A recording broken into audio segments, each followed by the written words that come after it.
श्रीमते भक्तिवेदांत स्वामिनिति नामिने नमः। ॐ विष्णुपदाय कृष्णपृष्ठाय भूतले श्रीमते भक्तिवेदांत स्वामिनिति नामिने नमस्ते सरस्वते देवे गौरवाणी प्रचारिणे निर्विशेष शून्यवादी पाश्चात्यादेशतारिणे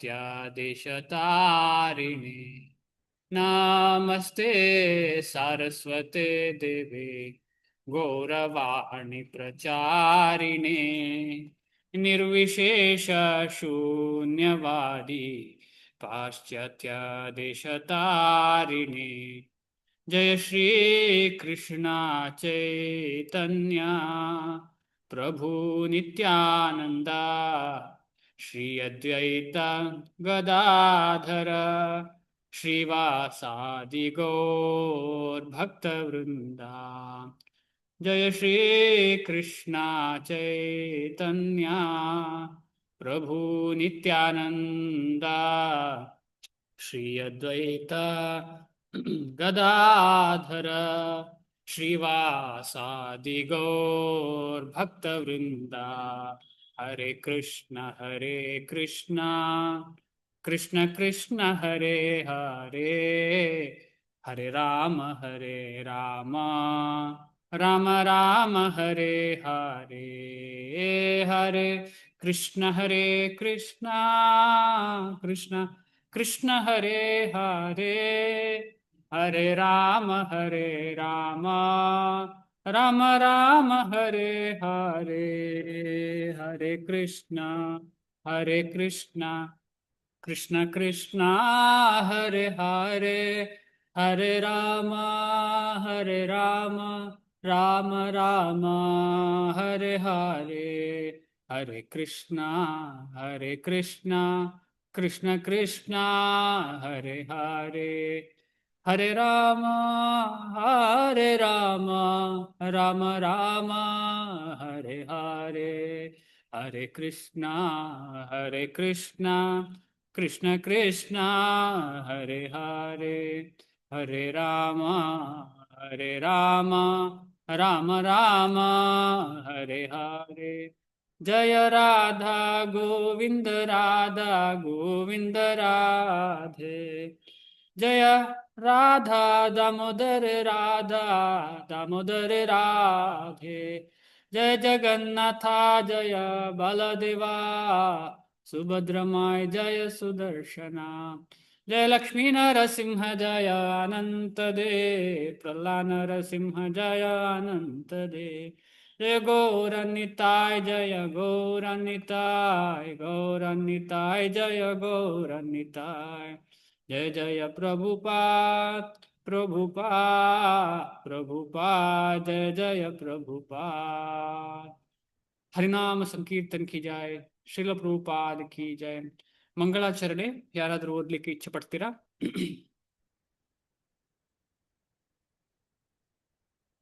ರವಿಕಲಾ ಮಾತಾಜಿ ದಯವಿಟ್ಟು ಓದಿ। हरे कृष्ण प्रभुजे। हरे कृष्ण। दंडवत प्रणाम। नाम ओम अज्ञानतिमिरान्धस्य ज्ञानाञ्जनशलाकया चक्षुरुन्मीलितं येन तस्मै श्रीगुरवे नमः। श्रीचैतन्यमनोभीष्टं स्थापितं येन भूतले स्वयं रूपा कदा मह्यं ददाति स्वपदान्तिकं।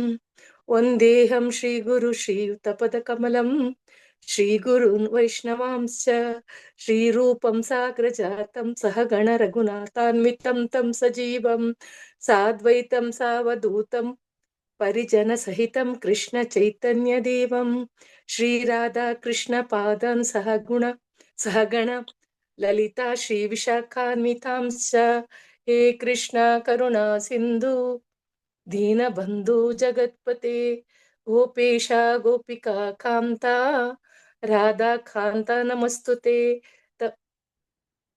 ತಪ್ತ ಕಾಂಚನ ಗೌರಾಂಗಿ ರಾಧೆ ವೃಂದಾವನೇಶ್ವರಿ ವೃಷಭಾನುಸುತೆ ದೇವಿ ಪ್ರಣಮಾಮಿ ಹರಿಪ್ರಿಯೆ ವಾಂಛಾ ಕಲ್ಪತರುಭ್ಯಶ್ಚ ಕೃಪಾ ಸಿಂಧುಭ್ಯ ಏವ ಚ ಪತಿತಾನಾಂ ಪಾವನೇಭ್ಯೋ ವೈಷ್ಣವೇಭ್ಯೋ ನಮೋ ನಮಃ. ಜೈ ಶ್ರೀ ಕೃಷ್ಣ ಚೈತನ್ಯ ಪ್ರಭು ನಿತ್ಯಾನಂದ ಶ್ರೀ ಅದ್ವೈತ ಗದಾಧರ ಶ್ರೀವಾಸಾದಿ ಗೌರ ಭಕ್ತ ವೃಂದ. ಹರೇ ಕೃಷ್ಣ ಕೃಷ್ಣ ಕೃಷ್ಣ ಹರೇ ಹರೇ, ಹರೇ ರಾಮ ರಾಮ ರಾಮ ಹರೇ ಹರೇ. ಹರೇ ಕೃಷ್ಣ ಪ್ರಭುಜಿ, ಹರಿ ಬೋಲ್. ಧನ್ಯವಾದಗಳು ಮಾತಾಜಿ. ಹರೇ ಕೃಷ್ಣ. ಓಂ ನಮೋ ಭಗವತೆ ವಾಸುದೇವಾಯ. ಓಂ ನಮೋ ಭಗವತೆ ವಾಸುದೇವಾಯ. ಓಂ ನಮೋ ಭಗವತೆ ವಾಸುದೇವಾಯ. ಓಂ ಸುರಭ್ಯೈ ನಮಃ. ಓಂ ಸುರಭ್ಯೈ ನಮಃ.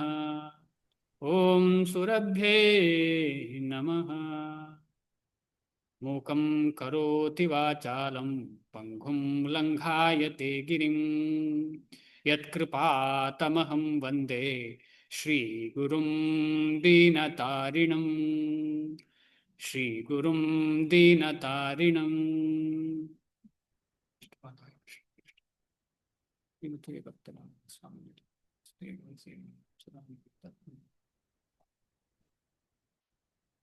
ಹರೇ ಕೃಷ್ಣ. ಎಲ್ರಿಗೂ ಧನ್ಯವಾದ. ಸೋಮವಾರ ಇವತ್ತು ನಾವು ಮುಂದೆ ಹೋಗೋಣ. ಭಗವಂತನ ಇಚ್ಛೆ,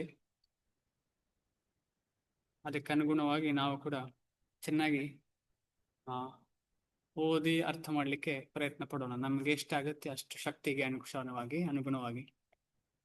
ನೆನ್ನೆ ಅಲ್ಲ, ಶನಿವಾರ ಮತ್ತು ಅದರ ಹಿಂದಿನ 2-3 ಕ್ಲಾಸ್ಗಳಲ್ಲಿ ನಾವು ಆತ್ಮದ ಬಗ್ಗೆ ತಿಳ್ಕೊಳ್ಳಿಕ್ಕೆ ಪ್ರಯತ್ನ ಪಡ್ತಾ ಇದ್ದೇವೆ. ಭಗವದ್ಗೀತೆಯಲ್ಲಿ ಭಗವಂತ ಹೇಳಿದ್ದರ ಮುಖಾಂತರ ಒಂದು ವಿಚಿತ್ರ ಏನು ಅಂತ ಹೇಳಿದ್ರೆ,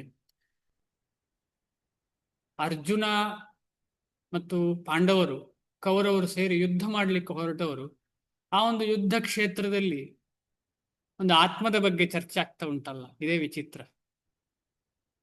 ಇದು ಒಂದು ಯುದ್ಧ ಕ್ಷೇತ್ರದಲ್ಲಿ, ಯುದ್ಧ ನಡೆಯುವಂಥ ಜಾಗದಲ್ಲಿ ಆತ್ಮದ ಬಗ್ಗೆ ಒಂದು ಚರ್ಚೆ. ಇದೊಂದು ಭಗವಂತನ ಲೀಲೆ, ಮತ್ತೇನು ಹೇಳ್ಬೋದು. ಇಲ್ಲಂದ್ರೆ ಇದು ಇಮ್ಯಾಜಿನ್ ಮಾಡ್ಲಿಕ್ಕೂ ಸಾಧ್ಯ ಇಲ್ಲ. ಈಗ ನೋಡಿ, ಎಲ್ಲೋ ಒಂದು ಯುದ್ಧ ನಡೀತಾ ಉಂಟು. ಈಗ ಎಷ್ಟೋ ಯುದ್ಧಗಳು ಕಂಡಿದೆ ನಮ್ಮ ಭಾರತದಲ್ಲಿ ಆಗಲಿ, ಇಡೀ ಪ್ರಪಂಚದಲ್ಲಿ ಎಷ್ಟೋ ಯುದ್ಧಗಳು ಆಗ್ತಾ ಉಂಟು. ಈಗನೇ ಯುಕ್ರೇನ್ನಲ್ಲಿ ಸುಮಾರು ವರ್ಷಗಳಿಂದ ನಡೀತಾನೇ ಇದೆ.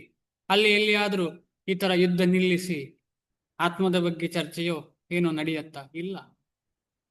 ಇದೇ ಒಂದು, ಅಂದ್ರೆ ಅನುಕೂಲವಲ್ಲದಂತಹ ಸ್ಥಿತಿಯನ್ನ ಭಗವಂತ ಉಪಯೋಗಿಸಿಕೊಂಡು ಅದನ್ನ ಭಗವತ್ ಪ್ರಜ್ಞೆ ಬೆಳೆಸ್ಲಿಕ್ಕೆ ಹೇಗೆ ಅನುಕೂಲ ಮಾಡಿದ್ದಾನೆ ನೋಡಿ. ಅದೇ ರೀತಿಯಲ್ಲಿ ನಮ್ಮ ಜೀವನದಲ್ಲಿ ನಾವು ಅನುಕೂಲ ಆಗ್ಲಿಕ್ಕೆ ಕಾಯ್ತಾ ಕೂತ್ರೆ ಅನುಕೂಲ ಬರ್ಲಿಕ್ಕೇ ಇಲ್ಲ, ಅನುಕೂಲ ಪರಿಸ್ಥಿತಿ ಬರ್ಲಿಕ್ಕೇ ಇಲ್ಲ. ಅದ ಕಾರಣ ನಾವು ಇದರಲ್ಲಿ ಏನು ಅರ್ಥ ಮಾಡ್ಕೊಳ್ಬೇಕು ಅಂತ ಹೇಳಿದ್ರೆ, ಭಗವಂತ ಹೇಗೆ ಅರ್ಜುನನ ಮುಖಾಂತರ ಈ ಶಾಸ್ತ್ರವನ್ನು ನಮಗೆ ಕೊಟ್ಟಿದ್ದಾನೆ. ಯಾಕಂತಂದ್ರೆ ಅರ್ಜುನನನ್ನ ಆ ಜಾಗೆಯಲ್ಲಿ ನಿಲ್ಲಿಸಿದ ಕಾರಣ, ಎಲ್ಲಿ ನಿಲ್ಲಿಸಿದ ಅಂದ್ರೆ ತನ್ನ ಗುರು ಮತ್ತು ಪಿತಾಮಹರಿರುವಲ್ಲೇ ನಿಲ್ಲಿಸಿದ. ಅಂದ್ರೆ ಅವರನ್ನು ನೋಡಿದರೆ ತುಂಬಾ ಇಷ್ಟ ಅಲ್ವೇ ಅರ್ಜುನನಿಗೆ. ಇಬ್ಬರನ್ನು ನೋಡಿದ್ರೆ ತುಂಬಾ ಇಷ್ಟ ಅಂತ. ತುಂಬಾ ಇಷ್ಟ ಆದವರ ಎದುರು ನಿಲ್ಲಿಸಿದ್ರೆ ಮರುಕಾಗುವುದು ಸಹಜ. ಅದನ್ನು ಭಗವಂತನಿಗೆ ಗೊತ್ತು. ಹಾಗೆ ಅಲ್ಲಿ ನಿಲ್ಲಿಸಿ ಈ ಜ್ಞಾನವನ್ನು ಕೊಡುವಂತ ಉದ್ದೇಶ ಭಗವಂತದ್ದು. ಹಾಗೆ ಕೊಡ್ತಾ ಇರುವಾಗ ನಮಗೆಲ್ಲ ಗೊತ್ತು ಏನೆಲ್ಲ ಆಯ್ತು, ಏನೆಲ್ಲ ಚರ್ಚೆ ಅರ್ಜುನ ಭಗವಂತನಲ್ಲಿ ಮಾಡಿದ ಅಂತ ಹೇಳಿ. ಎಲ್ಲ ಚರ್ಚೆ ಆದ್ಮೇಲೆ ಭಗವಂತ ಹೇಳ್ತಾನೆ, ನೀನೊಬ್ಬ ಮೂರ್ಖ, ನೀನು ಸುಮ್ಮನೆ ಯಾವುದಕ್ಕೆ ಯೋಚನೆ ಮಾಡಬೇಕು ಅದಕ್ಕೆ ಯೋಚನೆ ಮಾಡದೆ ಬೇರೆಲ್ಲ ಮಾಡ್ತಿದ್ಯಾ, ದೊಡ್ಡ ಪಂಡಿತನ ತರ ನೀನು ಬಿಹೇವ್ ಮಾಡ್ತಿದ್ಯಲ್ಲ ಅಂತ ಹೇಳಿ ಈ ಜ್ಞಾನ ಕೊಡ್ಲಿಕ್ಕೆ ಶುರು ಮಾಡ್ತಾನೆ. ಆತ್ಮ, ಕಳೆದ ಕ್ಲಾಸ್ಗಳಲ್ಲಿ ನಾವು ಅರ್ಥ ಮಾಡ್ಕೊಂಡಿದ್ದೇವೆ ಆತ್ಮ ಅಂತ ಹೇಳೋದು ಎಷ್ಟು ಚಿಕ್ಕದು ಅಂತ ಹೇಳಿ. ಆತ್ಮ ಅಂತ ಹೇಳೋದು ಎಷ್ಟು ಚಿಕ್ಕದು ಅಂತ ಹೇಳಿದ್ರೆ ಅದು ನಮ್ಮ ಬರೀ ಕಣ್ಣಿಗೆ ಕಾಣೋದಿಲ್ಲ.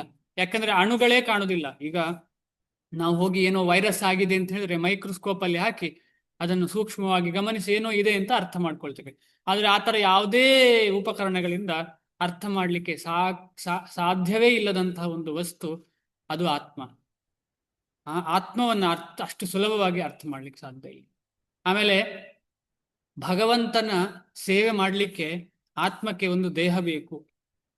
ನೋಡಿ ಇದೊಂದು ಎಷ್ಟು ಇಂಪಾರ್ಟೆಂಟ್ ಅಂತ ಹೇಳಿ. ಭಗವಂತನ ಕಡೆಗೆ ಹೋಗ್ಲಿಕ್ಕೆ ಆತ್ಮಕ್ಕೆ ಒಂದು ಶರೀರ ಬೇಕು.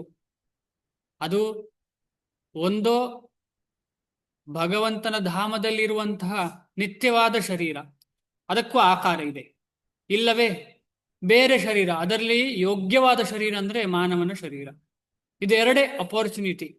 ಅಂದ್ರೆ ಮಾನವನ ಶರೀರ ಉಪಯೋಗಿಸಿಕೊಂಡು ನಾವು ಭಗವದ್ಧಾಮಕ್ಕೆ ತೆರಳುವಾಗ ಈ ಮಾನವನಾದಂತಹ ನಮ್ಮ ಈ ಶರೀರ ಇರುವುದಿಲ್ಲ, ಆದರೆ ಆತ್ಮಕ್ಕೆ ಆತ್ಮದ ರೂಪಿಯಾದಂತಹ ಶರೀರ ಡೆವಲಪ್ ಆಗ್ತದೆ.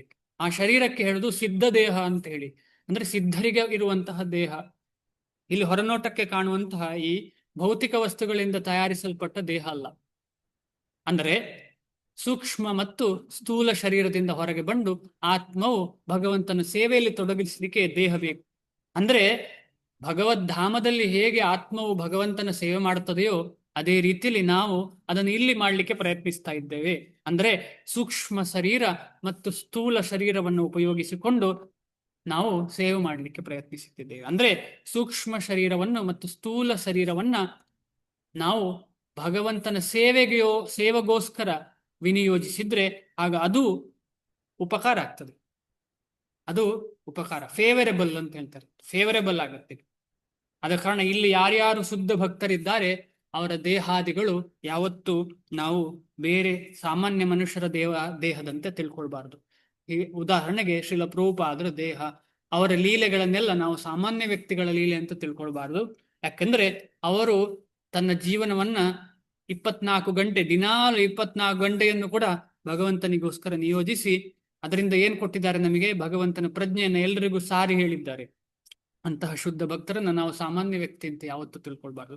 ನೋಡಿ ಇಲ್ಲಿ ವಿಚಿತ್ರ ಅಂತ ನಾನು ಹೇಳಿದ್ದೇನು ಅಂತ ಹೇಳಿದ್ರೆ, ಆ ಆತ್ಮಕ್ಕೆ ಒಂದು ದೇಹ ಬೇಕು. ಈ ದೇಹ ಸಿಕ್ಕಿದೆ, ಆ ದೇಹ ಸಿಕ್ಕಿದ ದೇಹವನ್ನು ಉಪಯೋಗಿಸ್ಬೇಕು. ಆದ್ರೆ ಏನೊಂದು ಪ್ರಾಬ್ಲಮ್ ಏನು ಅಂತ ಹೇಳಿದ್ರೆ, ನಾವೆಲ್ಲ ಬದ್ಧ ಜೀವಿಗಳು. ಇಲ್ಲಿ ಯಾವತ್ತು ನಾವು ಮೇಲು ಕೀಳುಗಳನ್ನ, ಮೇಲೆ ಏಳುದು ಕೆಳಗೆ ಬೀಳುವುದನ್ನ ನಾವು ನೋಡ್ತಾ ಇರ್ತೇವೆ. ಒಂದು ದಿವಸ ಚೆನ್ನಾಗಿ ಅಧ್ಯಯನ ಮಾಡ್ತೀವಿ, ಇನ್ನೊಂದು ದಿನ ಏನೋ ಒಂದು ಕಾರಣದಿಂದ ನಾವು ಕೆಳಗೆ ಬೀಳ್ತೇವೆ. ಅದಕ್ಕೆ ನಾವು ಕರ್ಮದ ಫಲ ಅಂತ ಹೇಳ್ಬೋದು ಅಥವಾ ಏನೋ ಹೇಳ್ಬೋದು. ಆದರೂ ಕೂಡ ಈ ತರ ಆಗುವ ಒಂದು ವಿಚಿತ್ರವನ್ನ ನಾವು ನಮ್ಮೆಲ್ಲರ ಜೀವನದಲ್ಲಿ ಕಂಡುಕೊಂಡಿದ್ದೇವೆ. ಇವತ್ತು ನಾವು ಚೆನ್ನಾಗಿರ್ತೇವೆ, ನಾಳೆ ಏನಾಗುತ್ತೋ ಗೊತ್ತಿಲ್ಲ. ಅಂತಹ ಒಂದು ಏನ್ ಹೇಳುದು, ತಳಮಳ ಆಗುವಂತಹ ಒಂದು ಭಯ ಸೃಷ್ಟಿಸುವಂತಹ ಜೀವನವನ್ನ ನಾವು ನಡೆಸ್ತಾ ಇದ್ದೇವೆ. ಯಾಕೆ ಹಾಗೆ ಆಗ್ತಿದೆ ಅಂತ ಹೇಳಿದ್ರೆ, ಭಗವಂತನ ಪ್ರಜ್ಞೆಯನ್ನ ಬೆಳೆಸುವಲ್ಲಿ ನಾವು ಹಿಂದೆಟ್ಟು ಹಾಕುವ ಕಾರಣ.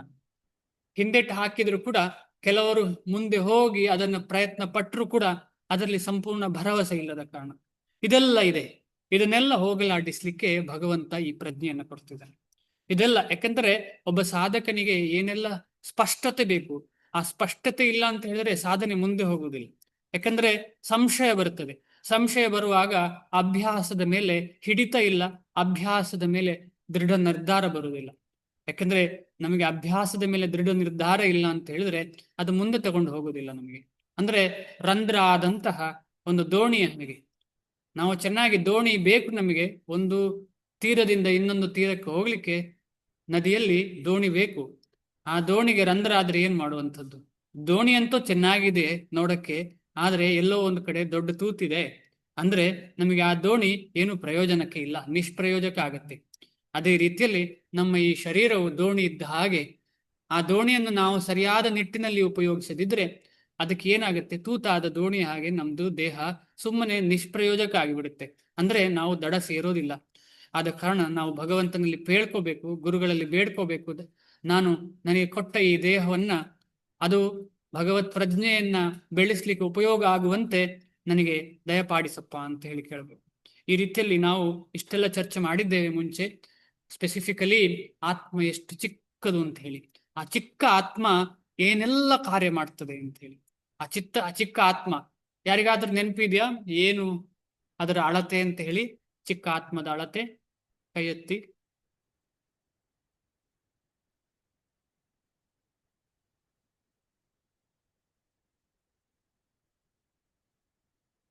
ಎಸ್ ಪ್ರೀತಿ ಮಾತಾಜಿ, ದಯವಿಟ್ಟು ಹೇಳಿ.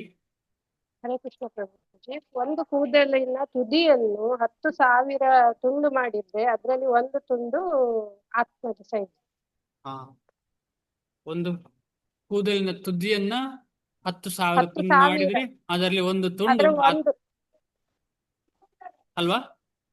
ಹೌದು ಪ್ರಭುಜಿ. ಧನ್ಯವಾದ ಮಾತಾಜಿ, ಧನ್ಯವಾದ. ಅಂತಹ ಒಂದು ಸೂಕ್ಷ್ಮವಾದಂತಹ ಒಂದು ಶಕ್ತಿ ಆತ್ಮ. ಇಮ್ಯಾಜಿನ್ ಮಾಡಿ, ಒಂದು ಪದ ಇದೆಯಲ್ಲ, ನೀವೆಲ್ಲ ಕೇಳಿರ್ತೀರಿ, ಮೂರ್ತಿ ಚಿಕ್ಕದಾದರೂ ಕೀರ್ತಿ ದೊಡ್ಡದು ಅಂತ ಹೇಳಿ. ನಾವ್ ಅನ್ಕೊಳ್ತೇವೆ ಅದು ದೇಹವನ್ನ ಹೇಳ್ತೇವೆ ನಾವು. ಚಿಕ್ಕವನು ಇಷ್ಟೆಲ್ಲ ಮಾಡ್ತಿದ್ದಾನೆ, ಅವನು ನೋಡಕ್ಕೆ ಚಿಕ್ಕದಿದ್ದಾನೆ, ಶಾರ್ಟ್ ಆಗಿದ್ದಾನೆ, ಆದ್ರೆ ಅವನ ಕೆಲಸ ಭಯಂಕರ.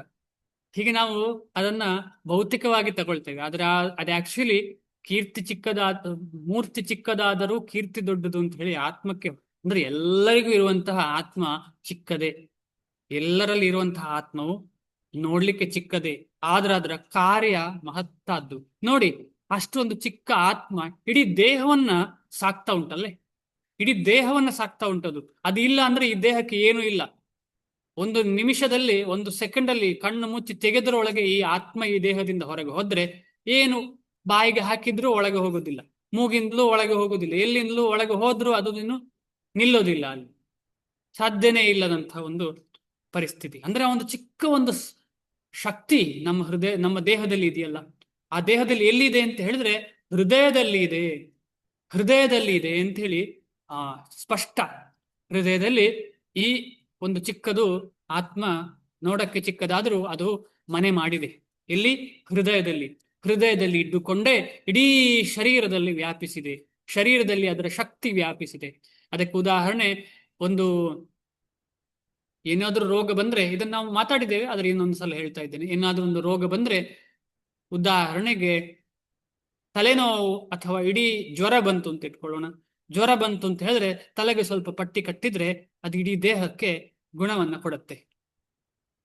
ಇಲ್ಲ ಅಂದ್ರೆ ಒಂದು ಮನೆಯಲ್ಲಿ ಒಂದು ರೂಮಿನಲ್ಲಿ ಒಂದು ಟ್ಯೂಬ್ ಲೈಟ್ ಇದೆ ಅಂತ ಹೇಳಿದ್ರೆ ಆ ಟ್ಯೂಬ್ ಲೈಟ್ ಇಡೀ ಮನೆಗೆ, ಆ ರೂಮಿಗೆ ಬೆಳಕನ್ನ ಕೊಡುತ್ತೆ. ಆ ಟ್ಯೂಬ್ ಲೈಟೇ ಎಲ್ಲ ಕಡೆ ಹೋಗುದಿಲ್ಲ, ಅದು ಟ್ಯೂಬ್ ಲೈಟ್ನ ಪ್ರಕಾಶ ಎಲ್ಲ ಕಡೆ ಹೋಗಿ ಟ್ಯೂಬ್ ಲೈಟಿಗೂ ಕೊಡುವಂತಹ ಪ್ರಕಾಶ ಎಲ್ಲ ಕಡೆ ಪ್ರಜ್ವಲಿಸ್ತದೆ. ಅದೇ ರೀತಿ ಆತ್ಮವು ಈ ದೇಹದಲ್ಲಿ, ಹೃದಯದಲ್ಲಿ ಇದ್ದುಕೊಂಡು ಇಡೀ ಶರೀರವನ್ನ ಬೆಳವಣಿಗೆ ಕೊಡ್ತದೆ, ಎಲ್ಲ ಮಾಡ್ತದೆ. ಆದ್ರೆ ಅದು ನಿಂತ್ರೆ ಎಲ್ಲವೂ ಸ್ಥಗಿತವಾಗ್ತದೆ.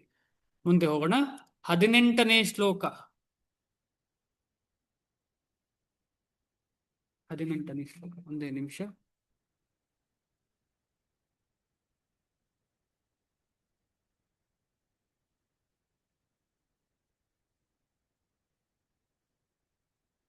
ಹಾ,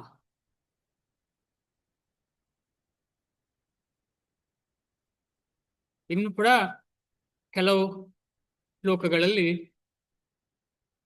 ಭಗವಂತ ಇನ್ನು ಆತ್ಮದ ಬಗ್ಗೆ, ಶರೀರದ ಬಗ್ಗೆ, ಆಮೇಲೆ ಪರಮಾತ್ಮನ ಬಗ್ಗೆ ಇನ್ನೂ ಚೆನ್ನಾಗಿ ವಿಶ್ಲೇಷಣೆ ಕೊಡ್ತಾರೆ ಭಗವಂತ ಶ್ಲೋಕದ ಮುಖಾಂತರ. ಶ್ಲೋಕ 18. ಅಂತವಂತ ಇಮೇ ದೇಹ ನಿತ್ಯಸ್ಯೋಕ್ತಾ ಶರೀರಿಣಃ ಅನಾಶಿನೋ ಅಪ್ರಮೇಯಸ್ಯ ತಸ್ಮಾದ್ ಯುಧ್ಯಸ್ವ ಭಾರತ. ಅಂತವಂತ ಇಮೇ ದೇಹ ನಿತ್ಯಸ್ಯೋಕ್ತಾ ಶರೀರಿಣಃ ಅನಾಶಿನೋ ಅಪ್ರಮೇಯಸ್ಯ ತಸ್ಮಾದ್ ಯುಧ್ಯಸ್ವ ಭಾರತ. ಅನುವಾದ ಮತ್ತು ಭಾವಾರ್ಥ ಜಗದ್ಗುರು ಶ್ರೀಲ ಪ್ರಭುಪಾದರಿಂದ. ಶ್ರೀಲ ಪ್ರಭುಪಾದರಿಗೆ ಜಯವಾಗಲಿ. ಅವಿನಾಶಿಯು, ಅಳತೆಗೆ ಸಿಕ್ಕದಿರುವುದು, ನಿತ್ಯವೂ ಆದ ಆತ್ಮನ ಐಹಿಕ ದೇಹವು ನಾಶವಾಗಲೇಬೇಕು. ಆದುದರಿಂದ ಭರತ ವಂಶಜನೇ, ಅರ್ಜುನನೇ, ಯುದ್ಧ ಮಾಡು ಅಂತ ಹೇಳಿ. ಅವಿನಾಶಿಯು ಅಂದ್ರೆ ವಿನಾಶ ಇಲ್ಲದಂಥದ್ದು. ಯಾವುದು ವಿನಾಶ ಇಲ್ಲವದ್ದದ್ದು? ಆತ್ಮ. ಅಳತೆಗೆ ಸಿಕ್ಕದಿರುವುದು ಅದ್ಯಾವುದು? ಆತ್ಮ. ಆತ್ಮವನು ಬಾಲಾಗ್ರ ಶತಭಾಗಸ್ಯ ಶತದಾ ಕಲ್ಪಿತಸ್ಯ, ಅದು ಅಳತೆ ಮಾಡಿದ್ದಲ್ಲ. ಅದು ಒಂದು ಇಷ್ಟು ನಾವು ಹೇಳ್ತೇವಲ್ಲ, ಎಷ್ಟು ದೊಡ್ಡದಿತ್ತು, ಇಷ್ಟು ದೊಡ್ಡದಿತ್ತು ಅಂತ ಹೇಳ್ತೇವೆ. ಎಷ್ಟು ಚಿಕ್ಕ, ಇಷ್ಟು ಚಿಕ್ಕ ಚಿಕ್ಕದು ಅಂತ ಹೇಳ್ತೇವೆ. ಅಂದ್ರೆ ಅಳತೆ ಅಲ್ಲ, ಅದೊಂದು ಊಹೆ ಅಂತ ಹೇಳ್ಬೋದು. ಆ ರೀತಿಯಲ್ಲಿ ಈ ಒಂದು ಆತ್ಮವನ್ನ ಅಳಿಲಿಕ್ಕೆ ಸಾಧ್ಯ ಇಲ್ಲ. ಅಳತೆ ಅಪ್ರಮೇಯ ಅಂತ ಹೇಳ್ತಾರೆ. ಭಗವಂತ ಕೂಡ ಅಪ್ರಮೇಯ, ಆತ್ಮ ಕೂಡ ಅಪ್ರಮೇಯ. ಆದ್ರೆ ಒಂದು ಚಿಕ್ಕದು, ಒಂದು ದೊಡ್ಡದು. ಒಂದೇ ನಿಮಿಷ, ಚಿತ್ರ ಬರೀತಾ ಇದ್ದಾರೆ ಯಾರು.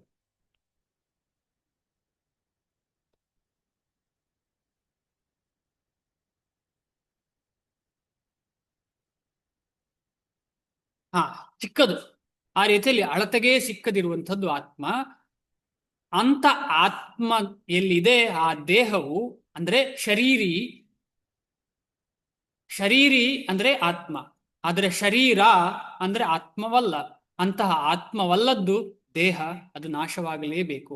ಆದುದರಿಂದ ಯುದ್ಧ ಮಾಡು ಅಂದ್ರೆ ಈ ಕೌರವಾದಿಗಳ ದೇಹವು ನಾಶವಾಗಲೇಬೇಕು, ಆದ ಕಾರಣ ಯುದ್ಧ ಮಾಡು ಅಂತೇಳಿ.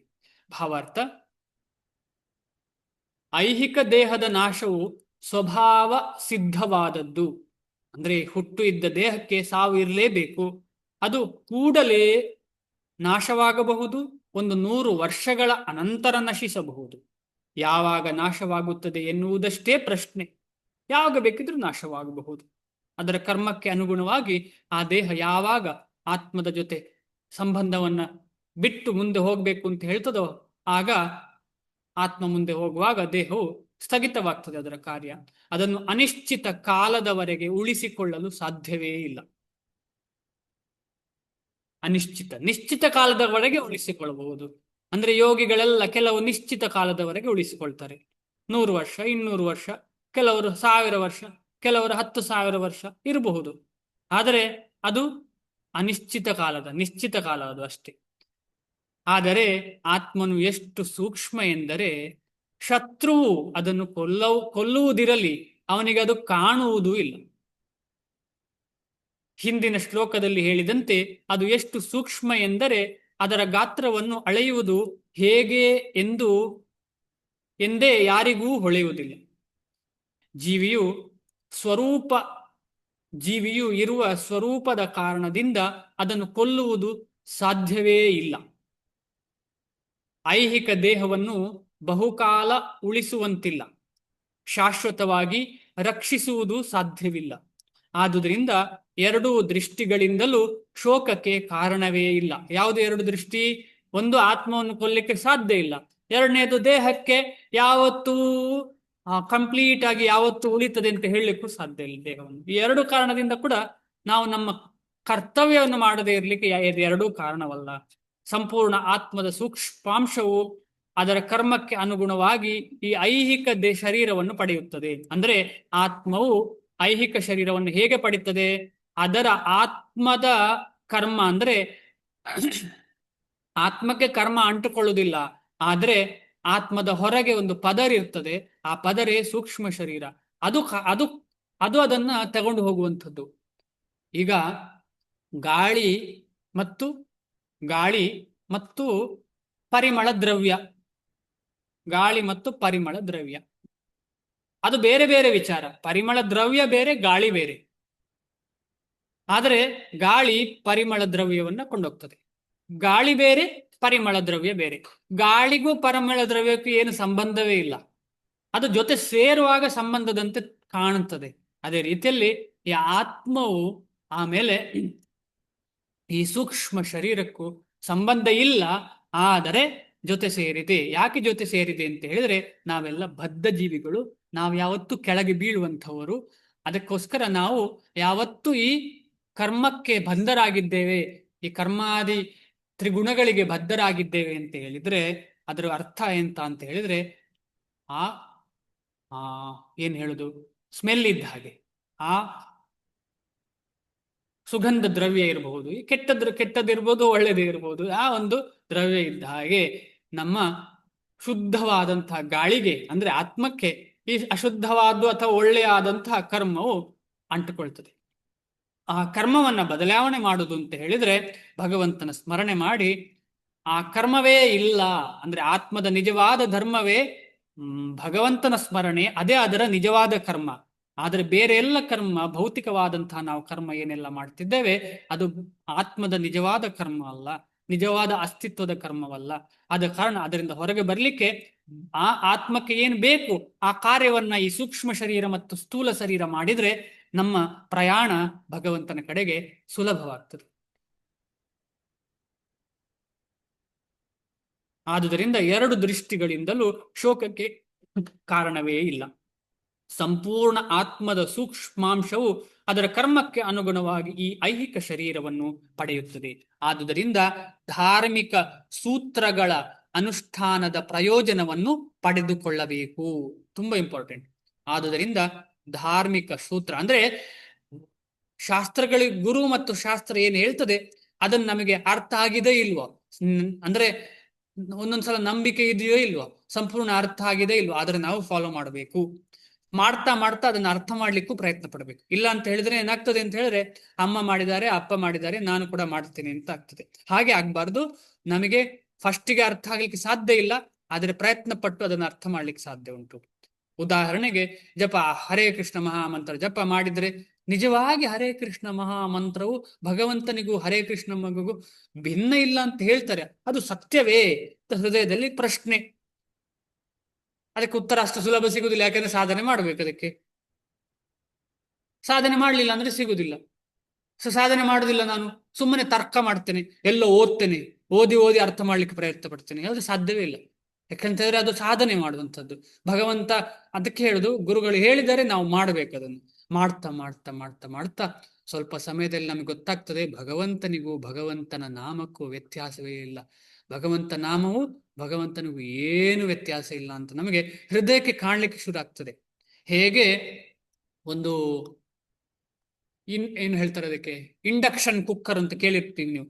ಅದು ಕಾಣುದಿಲ್ಲ, ಬೆಂಕಿ ಕಾಣುದಿಲ್ಲ. ಅದರಲ್ಲಿ ಕರೆಂಟ್ ಸ್ವಿಚ್ ಹಾಕುವಾಗ ಅದರ ಮೇಲೆ ಯಾವುದೋ ಒಂದು ಪಾತ್ರೆ, ಇಂಡಕ್ಷನ್ ಅಡಿ ಇರುವಂತಹ ತಳ ಇರುವಂತಹ ಪಾತ್ರೆ ನಿಟ್ರೆ ವಿಸಿಲು ಬರುತ್ತೆ, ಒಗ್ಗರಣೆ ಹಾಕ್ಬೋದು, ದೋಸೆಯೂ ಹೋಯ್ಬಹುದು. ಆದ್ರೆ ನೋಡ್ಲಿಕ್ಕೆ ಬೆಂಕಿನೇ ಇಲ್ಲ. ಅಂತ ಬೆಂಕಿ ಇಲ್ಲ ಅಂತ ಹೇಳಿದ ತಕ್ಷಣ ಅಲ್ಲಿ ಬಿಸಿ ಇಲ್ಲ ಅಂತ ಅರ್ಥ ಅಲ್ಲ. ಆ ರೀತಿಯಲ್ಲಿ ನಾವು ಭಗವಂತನ ಒಂದು ಸ್ಮರಣೆ ಮಾಡ್ಲಿಕ್ಕೆ ಆಚಾರ್ಯರು ಕೊಟ್ಟಂತಹ ಒಂದು ಸೂತ್ರವನ್ನ ನಾವು ಸರಿಯಾಗಿ ಅಭ್ಯಾಸ ಮಾಡಿದ್ರೆ ನಿಧಾನವಾಗಿ ನಮಗೆ ಅರ್ಥ ಆಗ್ತದೆ. ಇಲ್ಲಿ ಬೇರೆ ರೀತಿಯಲ್ಲಿ ಆ ಬೆಂಕಿಯು ಬೇರೆ ರೀತಿಯಲ್ಲಿ ಪ್ರಜ್ವಲಿಸ್ತಾ ಇದೆ, ನಮ್ಮ ಕಣ್ಣಿಗೆ ಕಾಣ್ತಾ ಇಲ್ಲ. ಹಾಗೆ ಹೇಳಿ ಬೆಂಕಿ ಇಲ್ಲ ಅಂತ ಅರ್ಥ ಇಲ್ಲ, ಹಾಗೆ ಅಂತ ಹೇಳಿ ಉಷ್ಣತೆ ಆಗ್ತಾ ಇಲ್ಲ ಅಂತ ಅರ್ಥ ಅಲ್ಲ. ಅದೇ ರೀತಿಯಲ್ಲಿ ಆಚಾರ್ಯರು ಹೇಳ್ತಾರೆ, ಹರೇ ಕೃಷ್ಣ ಮಹಾಮಂತ್ರಕ್ಕೂ ಭಗವಂತನಿಗೂ ವ್ಯತ್ಯಾಸ ಇಲ್ಲ ಅಂತ ಹೇಳಿ ದೃಢ ನಿರ್ಧಾರ ಮಾಡಿಕೊಂಡು ನಾವು ಅಭ್ಯಾಸ ಮಾಡಿದ್ರೆ ಅದಾಗ್ತದೆ. ಈಗ ಜ್ಞಾನ ಇದ್ದವನು ಇಲ್ಲದವನು ಸ್ವಿಚ್ ಹಾಕಿ ಅದರ ಮೇಲೆ ಇಟ್ರೆ ಅದು ಉರ್ದೇ ಉರಿತದೆ.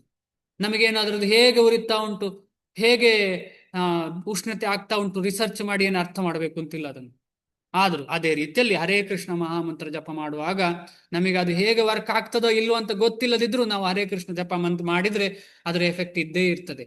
ಆ ಎಫೆಕ್ಟ್ ಏನು ಅಂತ ಹೇಳಿದ್ರೆ ನಿಧಾನವಾಗಿ ಭಗವಂತನ ನಮಗೆ ತೋರಿಸ್ತದೆ, ಆ ಮಾರ್ಗವನ್ನ ಸಲೀಸಾಗಿ ಮಾಡ್ತದೆ ಚೆನ್ನಾಗಿ.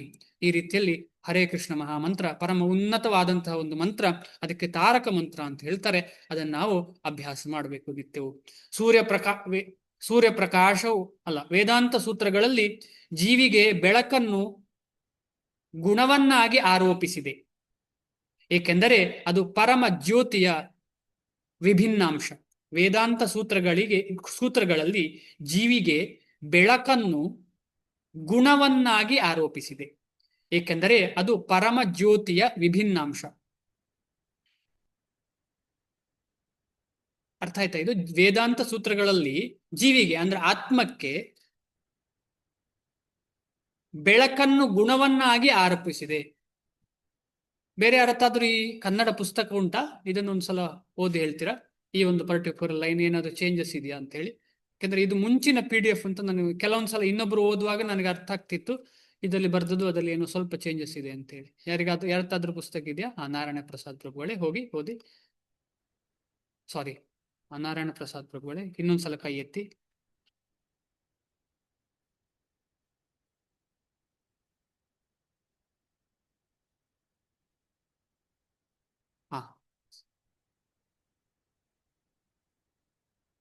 ಈ ಒಂದು ಪರ್ಟಿಕ್ಯುಲರ್ ಲೈನ್ ಒಂದ್ಸಲ ಓದಿದ್ರೆ ಚೆನ್ನಾಗಿರ್ತಿತ್ತು.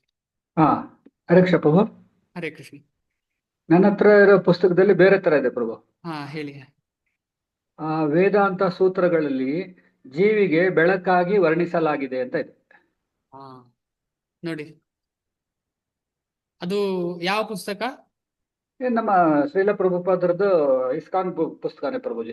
ಇಲ್ಲಿ ಸ್ವಲ್ಪ ಭಗವದ್ಗೀತೆ ತಪ್ಪಾಗಿದೆ. ಯಥಾರೂಪ. ಹ್ಮ್. ತಪ್ಪಾಗಿದೆ ಇಲ್ಲಿ, ಕರೆಕ್ಟ್. ಹಾ ಅದು ಕ್ಲಿಯರ್ ಆಯ್ತು ಈಗ. ಹಾ ಅಂದ್ರೆ ನಾವು ಇದನ್ನು ಡಿಸ್ಕಷನ್ ಮಾಡಿದ್ದೇವೆ, ಹ್ಮ್. ಇಲ್ಲಿ ತಪ್ಪು ಬರ್ತಿದ್ದಾರೆ, ಅಂದ್ರೆ ಪ್ರಿಂಟಿಂಗ್ ಮಿಸ್ಟೇಕ್. PDF ಹೌದು. ಹಳೇದಿರ್ಬೋದು, ಪ್ರಿಂಟಿಂಗ್ ಮಿಸ್ಟೇಕ್. ಹಾ ಇದು ನಮ್ದು ಹೊಸ ಪುಸ್ತಕ ಪ್ರಭುಜಿ. ಆಗ್ಲಿ, ಧನ್ಯವಾದಗಳು ಪ್ರಭು. ಧನ್ಯವಾದ. ವೇದಾಂತ ಸೂತ್ರಗಳಲ್ಲಿ ಜೀವಿಯನ್ನು ಜೀವಿಗೆ ಬೆಳಕಾಗಿ ವರ್ಣಿಸಲಾಗಿದೆ. ಬೆಳಕಾಗಿ, ಹ್ಮ್. ಬೆಳಕು ಅಂತ ಹೇಳಿದ್ರೆ ಪ್ರಕಾಶ. ಹ್ಮ್. ಯಾರ ಪ್ರಕಾಶ? ಭಗವಂತನ ಪ್ರಕಾಶ ಹ್ಮ್. ಅಷ್ಟೇ. ಏಕೆಂದರೆ ಅದು ಪರಮ ಜ್ಯೋತಿಯ ವಿಭಿನ್ನಾಂಶ. ಅಂದ್ರೆ ಪರಮ ಜ್ಯೋತಿ ಯಾರು? ಪರಮ ಜ್ಯೋತಿ ಭಗವಂತ.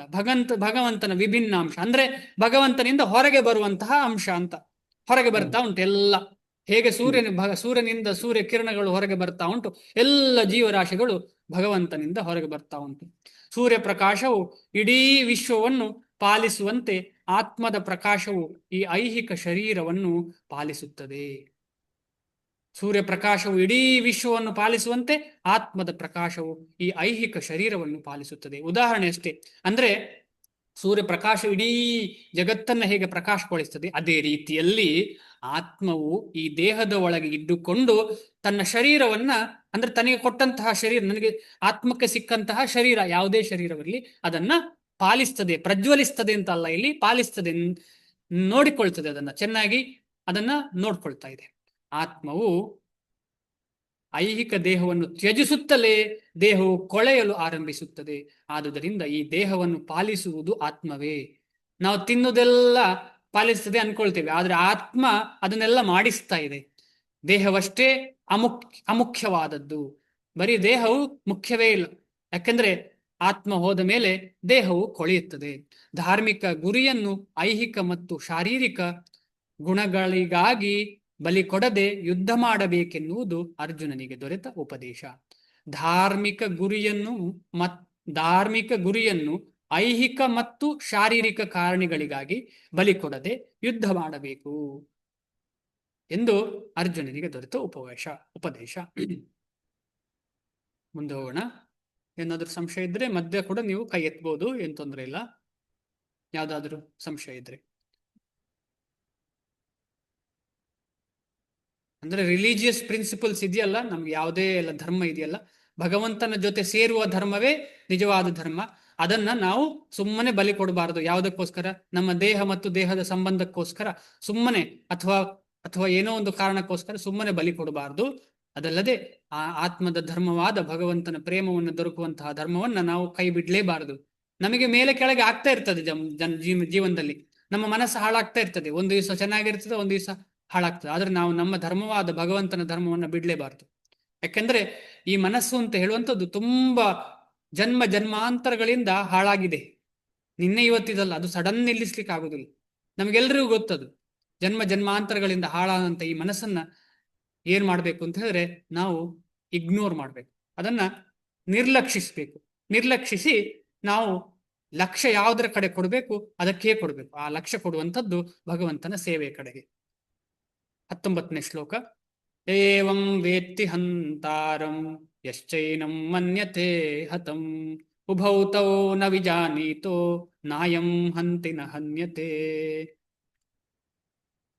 ಎಲ್ಲ ಶ್ಲೋಕಗಳು ತುಂಬಾ ಇಂಪಾರ್ಟೆಂಟು. ಯಾಕೆಂದ್ರೆ ಏನಾಗ್ತದೆ ಅಂತ ಹೇಳಿದ್ರೆ, ನಾವೆಲ್ಲ ಇಲ್ಲದ್ರೆ ಅಭ್ಯಾಸ ಮಾಡುವಾಗ, ನಾನು ಅಭ್ಯಾಸ ಅಂತ ಹೇಳುವಾಗ ಭಕ್ತಿ ಅಭ್ಯಾಸ ಮಾಡುವಾಗ ನಾವೆಲ್ಲ ಎಮೋಷನಲ್ ಆಗ್ತೇವೆ.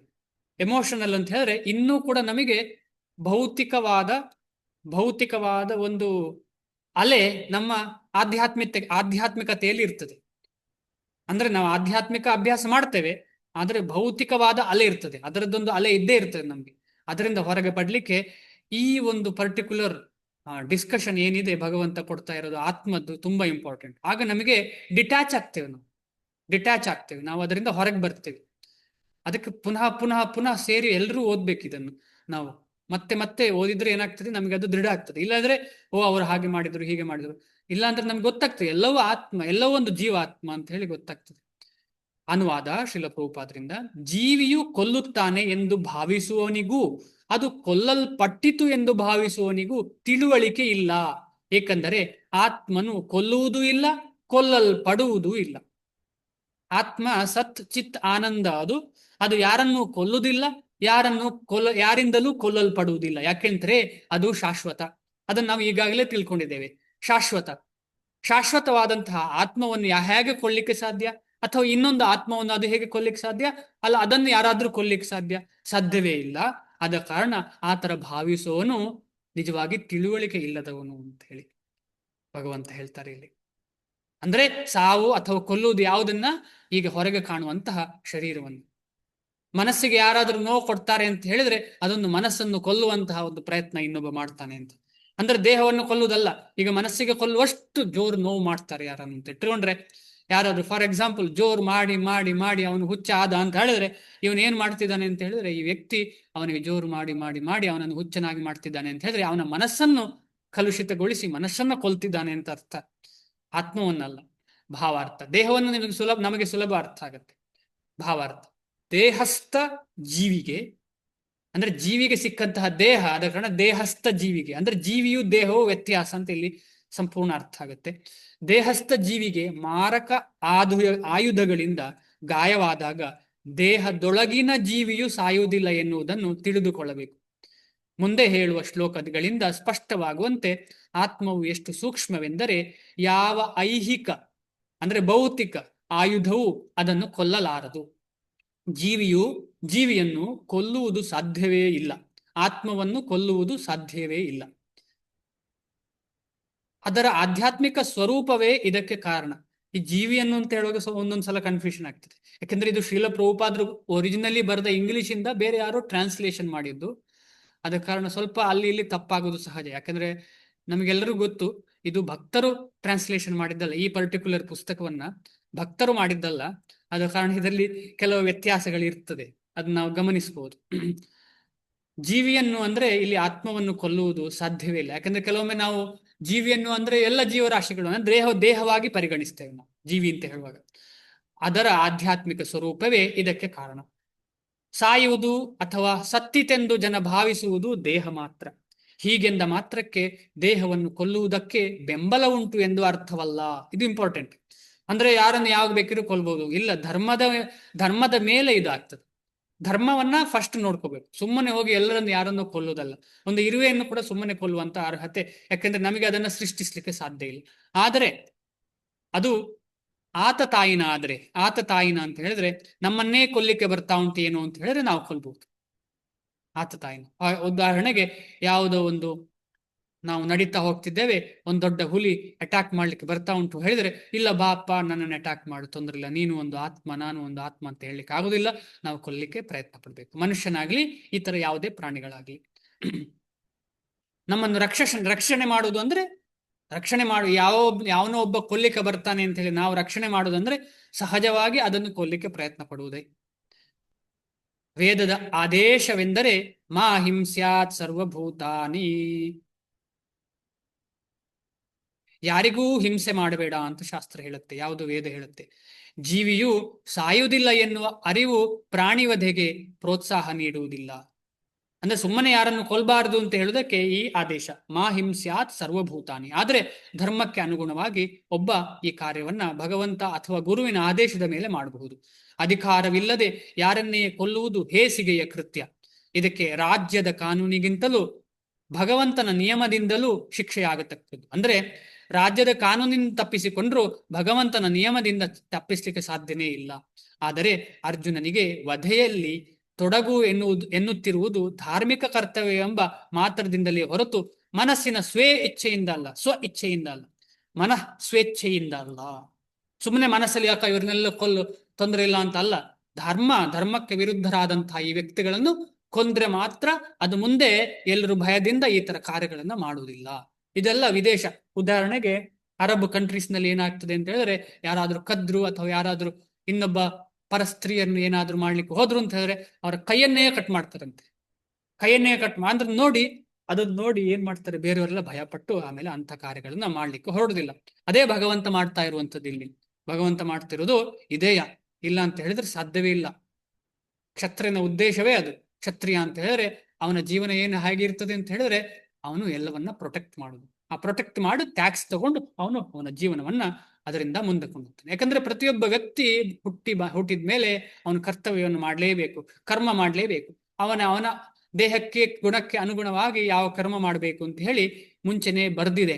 ಅದು ಬರ್ದಂತಹ ಕರ್ಮವನ್ನೇ ಮಾಡಬೇಕು. ಅದನ್ನ ಬೇರೆ ಕರ್ಮಗಳನ್ನು ಮಾಡಿದ್ರೆ ಪ್ರಾಬ್ಲಮ್ ಆಗ್ತದೆ. 20ನೇ ಶ್ಲೋಕ. ನ ಜಾಯತೆ ಮ್ರಿಯತೆ ವಾ ಕದಾಚಿನ್ ನಾಯಂ ಭೂತ್ವಾ ಭವಿತಾ ವಾ ನ ಭೂಯಃ ಅಜೋ ನಿತ್ಯಃ ಶಾಶ್ವತೋಯಂ ಪುರಾಣೋ ನ ಹನ್ಯತೆ ಹನ್ಯಮಾನೇ ಶರೀರೇ. ಆತ್ಮಕ್ಕೆ ಅನುವಾದ: ಯಾವಾಗಲೂ ಹುಟ್ಟು ಎನ್ನುವುದಿಲ್ಲ, ಸಾವು ಎನ್ನುವುದಿಲ್ಲ. ಈಗ ಹುಟ್ಟು ಅಂತ ಹೇಳಿದ್ರೆ ದೇಹಕ್ಕೆ ಹುಟ್ಟು ಅಂದ್ರೆ ಆತ್ಮವು ಅದೇ ಸತ್ ಚಿತ್ ಆನಂದನಾದಂತಹ ಆತ್ಮಕ್ಕೆ ಆ ಒಂದು ಸೂಕ್ಷ್ಮ ಶರೀರ, ಮನಸ್ಸು, ಅಹಂಕಾರ ಹಾಗೂ ಬುದ್ಧಿಯ ಒಂದು ನಂಟಿನಿಂದ ಅದರಲ್ಲಿರುವ ಕರ್ಮಕ್ಕೆ ಅನುಗುಣವಾಗಿ ಈ ಒಂದು ದೇಹ ಸಿಕ್ಕಿದೆ. ಅದು ಒಳ್ಳೆದಾಗಿರ್ಲಿ ಕೆಟ್ಟದಾಗಿರ್ಲಿ. ಈ ದೇಹ ಎಲ್ಲಿಂದ ಸಿಕ್ಕಿದೆ? ಕಳೆದ ಜನ್ಮದಲ್ಲಿ ಆದಂತಹ ಈ ಒಂದು ನಂಟು. ಆ ನಂಟು ಅಂತ ಹೇಳಿದ್ರೆ ಆ ಒಂದು ಯೋಚನಾ ಲಹರಿಗಳು ಇರುವಂತಹ ಒಂದು ಮನ, ಬುದ್ಧಿ ಮತ್ತು ಅಹಂಕಾರದಲ್ಲಿ ಏನಿದೆ, ಮನಸ್ಸು, ಬುದ್ಧಿ ಮತ್ತು ಅಹಂಕಾರದಲ್ಲೇ ಈ ಯೋಚನೆಗಳು ಬರುವುದು. ಯೋಚನೆ ಇರುವುದಿಲ್ಲ. ಯೋಚನೆಯಿಂದಲೇ ಉಂಟಾಗುವುದು ಯಾವುದು? ಮನಸ್ಸು, ಬುದ್ಧಿ ಮತ್ತು ಅಹಂಕಾರ. ಆ ಯೋಚನೆಗಳು ಆತ್ಮಕ್ಕೆ ಪರೆಯಾಗಿ ಆತ್ಮಕ್ಕೆ ಏನ್ ಹೇಳುದು, ಸರ್ಕಲ್ ಮಾಡ್ತಾ ಮಾಡ್ತಾ ಹೋಗ್ತಾ ಇರ್ತದೆ ಎಲ್ಲಿ ಬೇಕು ಅಲ್ಲಿಗೆ. ಆಮೇಲೆ ರಿಟರ್ನ್ ಬರುದು ಯಾವಾಗ? ಭಗವಂತ ಓಕೆ ದೇಹ ಸಿಗ್ತದೆ ಅಂತ ಹೇಳುವಾಗ ಅದು ಎಲ್ಲೆಲ್ಲಿ ಬೇಕು ಅಲ್ಲಲ್ಲಿ ದೇಹವಾಗಿ, ದೇಹದ ಒಂದು ಬಂಧದಿಂದಾಗಿ ಅದು ಹೊರಗೆ ಬರ್ತದೆ. ಆ ದೇಹವನ್ನು ಉಪಯೋಗಿಸಿಕೊಂಡು ಪುನಃ ಪ್ರಯತ್ನ ಪಡ್ತದೆ. ಅದು ಹಿಂದೆ ಹುಟ್ಟಿದ್ದಿಲ್ಲ, ಈಗ ಹುಟ್ಟಿ ಬರುವುದಿಲ್ಲ, ಮುಂದೆ ಹುಟ್ಟುವುದೂ ಇಲ್ಲ. ಅಂದ್ರೆ ಹುಟ್ಟು ಅಂತ ಹೇಳಿದ್ರೆ ಆ ಕರ್ಮಾನುಗುಣಕ್ಕಾಗಿ ಆ ಶರೀರ ಸಿಕ್ಕುವುದನ್ನೇ ಹುಟ್ಟು ಅಂತ ಹೇಳ್ತಾರೆ. ಅದಕ್ಕೇನು ಹುಟ್ಟಿಲ್ಲ, ಅದು ಇದ್ದದ್ದೇ ಹಾಗೆ ಅಲ್ಲಿಂದ ಇಲ್ಲಿ, ಇಲ್ಲಿಂದ ಅಲ್ಲಿಗೆ ಹೋಗ್ತಾ ಇದೆ ಅಷ್ಟೇ. ಆತ್ಮ ಒಂದು ಕಡೆ ಪಾತಾಳದಲ್ಲಿತ್ತು, ಆಮೇಲೆ ಭೂಲೋಕಕ್ಕೆ ಬಂತು, ಸ್ವರ್ಗಕ್ಕೆ ಹೋಯ್ತು, ಸ್ವರ್ಗದಿಂದ ನರಕಕ್ಕೆ ಹೋಯ್ತು, ಹಾಗೆ ತಿರುಗಾಡ್ತಾ ಉಂಟು. ಅದಕ್ಕೆ ಅದು ಆತ್ಮವು ಸರ್ವವ್ಯಾಪಿ ಅಂತ ಹೇಳುದು. ಆತ್ಮ ಸರ್ವವ್ಯಾಪಿ ಅಂದ್ರೆ ಒಂದು ಕಡೆಯಿಂದ ಇನ್ನೊಂದು ಕಡೆಗೆ ಹೋಗೋ ಶಕ್ತಿ ಇರುವಂತದ್ದು ಆತ್ಮ ಅಂತ. ಸರ್ವವ್ಯಾಪಿ ಅಂದ್ರೆ ಆತ್ಮ ಎಲ್ಲ ಕಡೆ ವ್ಯಾಪಿಸಿದೆ ಅಂತ ಅರ್ಥ ಅಲ್ಲ. ಭಗವಂತನನ್ನು ಸರ್ವವ್ಯಾಪಿ ಹೇಳ್ತಾರೆ. ಮುಂದೆ ಹುಟ್ಟುವುದಿಲ್ಲ, ಅದು ಜನ್ಮರಹಿತವಾದದ್ದು, ನಿತ್ಯವಾದದ್ದು, ಶಾಶ್ವತವಾದದ್ದು, ಪುರಾತನವಾದದ್ದು. ದೇಹವನ್ನು ಕೊಂದಾಗ ಅದು ಸಾಯುವುದಿಲ್ಲ. ಭಾವಾರ್ಥ: ಗುಣಾತ್ಮಕವಾಗಿ ಪರಮಾತ್ಮನ ಸೂಕ್ಷ್ಮವಾದ ಅಣುಸ್ವರೂಪದ ಭಾಗಾಂಶವು ಪರಮ ಪ್ರಭುವಿನೊಡನೆ ಒಂದಾಗಿದೆ. ಇದು ತುಂಬಾ ಇಂಪಾರ್ಟೆಂಟ್. ಯಾಕಂದ್ರೆ ಚೈತನ್ಯ ಮಹಾಪ್ರಭುಗಳ ಒಂದು ಫಿಲಾಸಫಿ ಇದು. ಈ ಒಂದು ಫಿಲಾಸಫಿ ನಾವು ಅರ್ಥ ಮಾಡ್ಕೋಬಹುದು. ಅಚಿಂತ್ಯ ಭೇದ ಅಭೇದ ತತ್ವ. ನಾವು ಗುಣಾತ್ಮಕವಾಗಿ ಭಗವಂತನಲ್ಲಿ ಒಂದು, ಆದರೆ ಆ ಒಂದು ಗಾತ್ರವಾಗಿ ಅಲ್ಲ, ಗಾತ್ರವಾಗಿ ವಿಭಿನ್ನ. ಅಂದ್ರೆ ಗಾತ್ರವಾಗಿ ನಾವು ಭಗವಂತನಿಗೆ ತುಂಬಾ ಭಿನ್ನ, ಆದ್ರೆ ಗುಣವಾಗಿ ನಾವು ಭಗವಂತನಿಗೆ ಸಮಾನ. ನಾವು ಭಗವಂತನಿಗೆ ಸಮಾನ ಯಾವಾಗ? ಗುಣದಲ್ಲಿ ಮಾತ್ರ. ಅದೆಷ್ಟು? ಆ ಗುಣ ಸ್ವಲ್ಪ ಅಷ್ಟೇ. ಆ ಸ್ವಲ್ಪ ಉದಾಹರಣೆ ಕೊಡ್ತಾರೆ ಶ್ರೀಲ ಪ್ರಭುಪಾದರು. ಒಂದು ಸಮುದ್ರದಲ್ಲಿ ಒಂದು ಚೆಂಬು ನೀರು ತೆಗೆದ್ರೆ, ಉಪ್ಪು ನೀರು ತೆಗೆದ್ರೆ, ಆ ಒಂದು ಚೆಂಬಿನ ನೀರು ಆಮೇಲೆ ಸಮುದ್ರದಲ್ಲಿರುವ ನೀರು ಗುಣ ಒಂದೇ, ಆದ್ರೆ ಅಳತೆ ಬೇರೆ ಬೇರೆ ಅಲ್ವೇ? ಈ ಇದರಲ್ಲಿರುವ ಅಳತೆಯೋ ಅದರಲ್ಲಿರುವ ಅಳತೆಯೋ ಬೇರೆ ಬೇರೆ. ಅದೇ ರೀತಿಯಲ್ಲಿ ಭಗವಂತನ ಒಂದು ಗುಣವು ನಮ್ಮ ಹತ್ರ ಎಲ್ಲ ಅಡಗಿದೆ, ಆದ್ರೆ ಅದು ಇಷ್ಟೇ, ಸ್ವಲ್ಪನೇ. ಆದ್ರೆ ಭಗವಂತನ ಗುಣಕ್ಕೆ ಲೆಕ್ಕನೇ ಇಲ್ಲ. ಆದ್ರೆ ನಾವು ಅರ್ಥ ಮಾಡ್ಕೋಬೇಕು ಅದರ ಒಂದು ಸಾಮರ್ಥ್ಯ. ಭಗವಂತನ ಸಾಮರ್ಥ್ಯವು ನಮ್ಮ ಸಾಮರ್ಥ್ಯವು ಗಲ್ಫ್ ಆಫ್ ಡಿಫರೆನ್ಸ್ ಅಂತ ಹೇಳ್ತಾರೆ ಇಂಗ್ಲಿಷ್. ಗಲ್ಫ್ ಆಫ್ ಡಿಫರೆನ್ಸ್ ಅಂತ ಹೇಳಿದ್ರೆ, ಗಲ್ಫ್ ಅಂತ ಹೇಳಿದ್ರೆ ಸಮುದ್ರ ಅಂದ್ರೆ ಗಲ್ಫ್ ಕಂಟ್ರಿಯನ್ನು ಸಪರೇಟ್ ಮಾಡು, ಭಾರತ ಮತ್ತು ಗಲ್ಫ್ ಕಂಟ್ರಿಯನ್ನು ಸಪರೇಟ್ ಮಾಡುವಂತ ಸಮುದ್ರಕ್ಕೆ ಗಲ್ಫ್ ಸಮುದ್ರ ಹೇಳ್ತಾರಲ್ಲ. ಆ ಸಮುದ್ರದಷ್ಟು ವ್ಯತ್ಯಾಸ ಉಂಟು. ಸಮುದ್ರ ನಮಗೆ ಅಳಿಲಿಕ್ಕೆ ಸಾಧ್ಯ ಇಲ್ಲ. ಈ ತೀರದಿಂದ ನೋಡಿದ್ರೆ ಆ ತೀರ ಕಾಣುತ್ತಾ? ನಮಗೆ ಇಲ್ಲ, ಕಾಣದೇ ಇಲ್ಲ. ಅಷ್ಟು ಅಳಿಲಿಕ್ಕೆ ಸಾಧ್ಯವಾಗದಷ್ಟು ಡಿಫರೆನ್ಸ್ ಇದೆ ಭಗವಂತನಿಗೂ ಆತ್ಮಕ್ಕೂ, ಪರಮಾತ್ಮನಿಗೂ ಆತ್ಮಕ್ಕೂ. ಅದು ಒಂದಾಗಲಿಕ್ಕೆ ಸಾಧ್ಯವೇ ಇಲ್ಲ. ಅದು ಅಜಗಜಾಂತರ ವ್ಯತ್ಯಾಸ. ಗಲ್ಫ್ ಆಫ್ ಡಿಫರೆನ್ಸ್ ಅಂದ್ರೆ ಅಜಗಜಾಂತರ ವ್ಯತ್ಯಾಸ. ದೇಹವು ಬದಲಾವಣೆ ಹೊಂದುವಂತೆ ಅದು ಬದಲಾವಣೆ ಹೊಂದುವುದಿಲ್ಲ. ಯಾವುದು? ಆತ್ಮವು. ಒಮ್ಮೊಮ್ಮೆ ಆತ್ಮವನ್ನು ಕೂಟಸ್ಥ ಎಂದರೆ ಸ್ಥಿರವಾಗಿರುವುದು ಎಂದು ಕರೆಯುವುದುಂಟು. ದೇಹಕ್ಕೆ 6 ಬಗೆಯ ಪರಿವರ್ತನೆಗಳು. ಅಂದ್ರೆ ಆತ್ಮವು ಯಾವತ್ತು ಸ್ಥಿರ, ದೇಹ ಯಾವತ್ತು ಸ್ಥಿರ ಆಗ್ಲಿಕ್ಕೆ ಸಾಧ್ಯ ಇಲ್ಲ. ದೇಹವು ಪರಿವರ್ತನೆ ಆಗ್ತಾ ಇರ್ತದೆ. ಅದು ಯಾವುದೆಲ್ಲ ಪರಿವರ್ತನೆ? ಅದು ತಾಯಿಯ ಗರ್ಭದಲ್ಲಿ ಹುಟ್ಟುತ್ತದೆ. ಯಾವುದು? ಆತ್ಮವಲ್ಲ. ಆತ್ಮ ಸ್ಥಿರ. ಭಗವಂತ ಆತ್ಮವನ್ನೆಲ್ಲ ಹುಟ್ಟಿಸ್ತಾ ಇರುವುದು, ದೇಹ ಕೊಡ್ತಾ ಇರುವುದು ಭಗವಂತ. ಅದು ಕರ್ಮಾದಿಗಳ ಬಂಧದಿಂದ. ದೇಹಕ್ಕೆ 6 ಬಗೆಯ ಪರಿವರ್ತನೆ ಯಾವುದು? ತಾಯಿಯ ಗರ್ಭದಲ್ಲಿ ಹುಟ್ಟುವುದು, ಸ್ವಲ್ಪ ಕಾಲ ಇರುವುದು, ಸ್ವಲ್ಪವೇ ಕಾಲ ಅಂದ್ರೆ 100 ವರ್ಷ, 200 ವರ್ಷ, 50 ವರ್ಷ, 20 ವರ್ಷ. ಆಮೇಲೆ ಬೆಳೆಯುವುದು, ಸ್ವಲ್ಪ ಕಾಲ ಇರುವುದು, ಮುಂದೆ ಬೆಳೆಯುವುದು, ಕೆಲವು ಪರಿಣಾಮಗಳನ್ನು ಕೊಡುವುದು, ಕ್ರಮೇಣ ಕ್ಷೀಣಿಸುವುದು, ಕಟ್ಟ ಕಡೆಗೆ ಮಾಯವಾಗಿ ಜನ ಅದನ್ನು ಮರೆತು ಬಿಡುತ್ತಾರೆ. ಹುಟ್ಟುವುದು ಅಂದ್ರೆ ತಾಯಿಯ ಗರ್ಭದಲ್ಲಿ, ಆಮೇಲೆ ಹೊರಗೆ ಬಂದು ಸ್ವಲ್ಪ ಕಾಲ ಇರುತ್ತದೆ. ಸ್ವಲ್ಪ ಕಾಲ ಇರುವುದಂದ್ರೆ ಸಾಯುವ ತನಕ ಇರುವಂಥದ್ದು, ಅಂದ್ರೆ ಮಧ್ಯದಲ್ಲಿ ಬೆಳೆಯುವಂಥದ್ದು. ಆಮೇಲೆ ಬೈ ಪ್ರಾಡಕ್ಟ್ ಅಂದ್ರೆ ಮಕ್ಕಳು ಮರಿ ಮಾಡುವುದು, ಆಮೇಲೆ ಬೇರೆ ಏನೆಲ್ಲ ಮನೆ ಕಟ್ಟುವುದು, ಹಾಗೆ ಮಾಡುದು, ಹೀಗೆ ಮಾಡುದು ಎಲ್ಲ ಮಾಡ್ತಾರಲ್ಲ, ಡೆವಲಪ್ಮೆಂಟ್. ಆ ಡೆವಲಪ್ಮೆಂಟ್ ಮಾಡುದು. ಆಮೇಲೆ ಏನಾಗ್ತದೆ? ನಿಧಾನವಾಗಿ ಕ್ಷೀಣ್ತಾ ಹೋಗ್ತದೆ. ದೇಹಕ್ಕೆ ಶಕ್ತಿ ಇಲ್ಲ, ಇನ್ನೇನು ಕಟ್ಟಿದ ಮನೆ, ಇನ್ನೊಂದು ಮನೆ ಕಟ್ಟುವ ಆಸೆ ಇರ್ತದೆ, ಹಾಗೆ ಮಾಡುವ ಆಸೆ ಇರ್ತದೆ, ಆಗುದಿಲ್ಲ, ಶಕ್ತಿ ಇಲ್ಲ ದೇಹಕ್ಕೆ, ನಿಧಾನವಾಗಿ ಕ್ಷೀಣ ಹೋಗ್ತದೆ. ಆಮೇಲೆ ದೇಹವು ಕೊನೆಗೆ ಸಾಯ್ತದೆ. ಕಟ್ಟ ಕಡೆಗೆ ಮಾಯವಾಗುವುದಂದ್ರೆ ಮಣ್ಣಿನೊಟ್ಟಿಗೆ ಲೀನವಾಗ್ತದೆ. ಪಂಚಮಹಾಭೂತಗಳೊಟ್ಟಿಗೆ ದೇಹವು ಲೀನವಾಗ್ತದೆ. ಜನ ಅದನ್ನು ಮರೆತು ಬಿಡುತ್ತಾರೆ. ಈ ಲೀನವಾಗುವುದು ಇದು ಮಾತ್ರ, ದೇಹ ಲೀನ ಆಗುದು, ಆತ್ಮ ಲೀನ ಆಗುವುದಿಲ್ಲ ಅಂತ ಹೇಳಿ ಇದರಿಂದ ಅರ್ಥ ಆಗ್ತದೆ ನಮಗೆ. ಆದರೆ ಆತ್ಮವು ಇಂತಹ ಪರಿವರ್ತನೆಗಳಿಗೆ ಒಳಪಡುವುದಿಲ್ಲ. ದೇಹವು ಏನು ಪರಿವರ್ತನೆ ಆಗಿ ಹೇಗೆ ಮಣ್ಣು ನೀರಿನೊಟ್ಟಿಗೆಲ್ಲ ಬೆರೆತು ಲೀನವಾಗ್ತದೋ, ಆದರೆ ಆತ್ಮವು ಆ ರೀತಿ ಭಗವಂತನೊಟ್ಟಿಗೆ ಲೀನ ಆಗುವುದಿಲ್ಲ.